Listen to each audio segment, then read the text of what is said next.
ගනුදෙනු තහංචි සමය පුණ්‍ය කාලය. මේක සංක්‍රාන්තිය කියලා කියනවා. අලුත් අවුරුද්දේ වාරිත්‍ර අතර මේ ගනුදෙනු තහංචි ඇති වෙනවා. මොකද්ද ගනුදෙනු කියන්නේ? ගේ ඇතුළට කිසිවක් ගන්න බෑ. පුණ්‍ය කාලේ උදා වෙනකොට පන්සල් යනවා. ඒ පන්සල් යනකොට එළියේ තියලා තියෙන්නේ මල් පහන් සුවඳ දුම් මේ සියලු දේවල් ගෙදරින් එළියේ තියලා තමයි අරගෙන එන්නේ ගේ ඇතුළට ගැනීම තහංචි කරන. එතකොට මෙන්න මේ බිරිත උදා වෙන මේකට අපි කියනවා සංක්‍රාන්ති කාලය කියලා.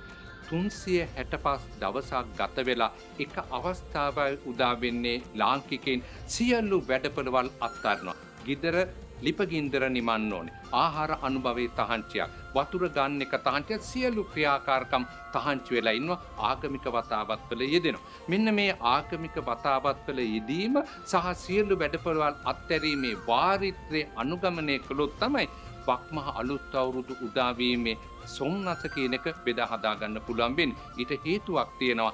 අවුරුද්දකට එක වරයි ලැබෙන්නේ සියලු වැඩපළවල් අත්හැරීම. මේ වාරිත්‍ර අනුගමනය කළොත් තමයි අලුත් අවුරුදු උදාවක මහිමය ඉතසිතින්ම ඔබ සියලු දෙනාට බෙදා ගන්න පුළුවන් වෙන්නේ.